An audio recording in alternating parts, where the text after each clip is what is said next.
What's up, YouTube? It's Mr. Ferguson here. I'm a little defeated.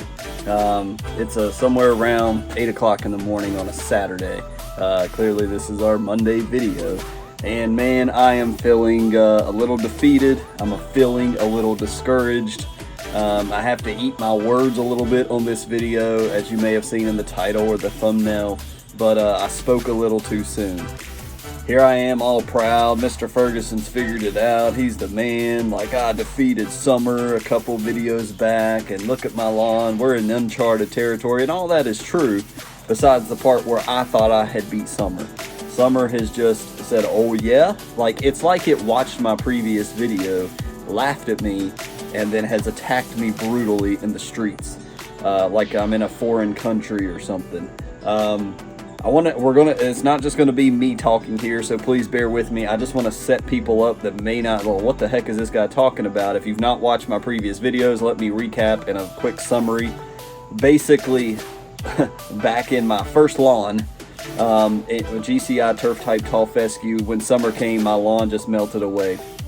This past year, or this summer actually, you know, we planted GCI Cool Blue. It's got a little bit of Kentucky bluegrass, which requires more water. It's more maintenance. I've learned my lesson there that I don't need to be messing with bluegrass for myself and for my lawn and where I live.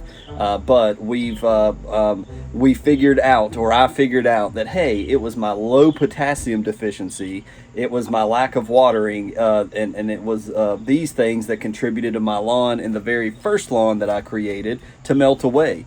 So I started late, but from May until currently, we've been pumping potassium applications into my lawn to help it survive summer. Now, here's the thing I was just talking with my wife about is it's almost like the coronavirus. We hear about zinc levels and vitamin D levels, where if you get coronavirus and you start taking all these vitamin D and zinc pills, it's too late at that point. You've got coronavirus. You're not going to be able to increase your levels and get better quickly. That's not how it works. However, for my wife, when we got coronavirus, she had a high level of vitamin D and zinc already, and so she was sick for like one day, where I was sick for several weeks.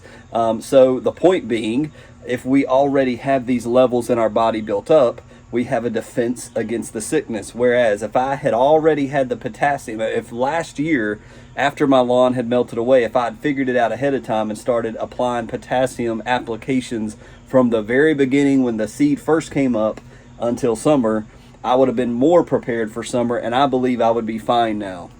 However, May, we had the driest May in North Carolina history with no rain almost, and we just had a brutal May. And so that's when I started pumping my 0048 potassium applications, my CK, my RGS, my Green Fight, all of these things, my Stress Blend 7020. We started pumping it in here, which was fine, and it did make a difference, as I mentioned in the previous video, that I have grass in August and I didn't last August. But it's like a switch has flipped and summer has said, hey, here I am. And it's like my levels were not, my potassium levels, while they helped, were not strong enough to give me a whole nother month until seeding, if that makes sense. So currently it's 8 o'clock on a Saturday morning, and I'm out here filming, and I'm discouraged. And Mr. Kevin just came over. We just had a conversation. He's seeing similar things in his backyard. But I'll turn the camera around. I'll show you why I'm feeling defeated, because literally it's like a switch just went off. I'll show you the bank. There is an update on the bank. The last video, if you didn't check that out, we're going to clear that out, plant some Jonathan Greed seed there. It's in the past videos recently as well. So enough chit chat from me. I'm going to show you, I always say, last thing before I turn the camera around, we always talk about on this channel, I want to show you the good, the bad, the ugly. And right now, my lawn disgusts me. I don't want to be out here. I just want to sit in the house. I don't want to look at it. I don't want to be watering it. Because I'm very discouraged, to be honest with you guys. I thought I had this thing figured out, and clearly I now know that this year it's the one thing I need to add to my lawn care plan is I need to be pumping potassium, CK, using Hydrotane maybe next year again to prepare for summer, because it's just brutal. It's just literally brutal here. 90s, no rain, constantly. We've had no rain, no good rain in about 2 weeks, and it's just brutal, and my lawn is now dying off. And so it's so frustrating. But let me shut up there. I'll give you the quick updates and we'll wrap the video up. Thanks for tuning in anyways. Hope somebody can learn something from my situation here. So as we start in the front yard, clearly you're gonna see, here's the other frustrating part. We're gonna have areas that are shaggy that you may not be able to tell, but areas that need to be mowed. But I'm just like, should I cut it or not cut it? At this point, the longer, you know, the more that I feel like it would help the grass. So in the front yard, we'll start over here. I got the sprinkler running, but you guys should be able to tell the thinning that's going on over here. And I don't want to get all up in the sprinkler, but we'll wait for it to pass by. But you can just see how we're just starting to thin out. It's just lack of water, going dormant, Bermuda creeping in different areas, and it's just so frustrating. We've got wild grassy type weeds over here that probably should be killed off. I should probably spray, but I don't, what's the point at this point? You know, I'm not messing with that. But just the thinness, as you can see, just see how thin everything is becoming. Good old city water getting on top of me. But you can just see the way it's thinning out. That's the point here. But this is what I'm seeing all over the bank area. It has, you know, somebody was talking about, you know, using the poster board to block the backside. There's Bermuda back here. I'm not too concerned about that. But ultimately, you guys can see the difference there. The sprayer did a great job. I didn't hit on the line. I tried to hit right below the line, and just like it spread, and it looks like it's pretty, you know, it's killing off pretty good. I may need to do it again. There's still green there. There's still, like I said, this may not be the final product come aeration day. We may need to hit this again because you can still see there's areas that are green. Looks like it survived, look like it's okay. And we want to thin this out as much as we can because some of this is Bermuda, some of it may be fescue, and if it stays around, that's great. But here we go, you know, with Mr. Wild Bermuda there. So it's just so frustrating on this bank and this hill and stuff like that. So, but anyways, point being, the mission we were trying to accomplish, we accomplished. We had a line, we cut it short, we sprayed to the left of the line, and as you can see, nothing really on the right is affected at all. So mission accomplished there. As far as over here, we got more thinning by my mailbox, which is just frustrating. But you can kind of see, if I get my back to the sun here, you can see this area that's thinning out. We did kill a section off right here and did cool blue last year. And so it's frustrating because now here we are again, and year 3 having to possibly have this area die off again, and we're replanting. It's like I'm in this cycle where I need to get the grass established so we don't have to keep having bare spots to reseed every year.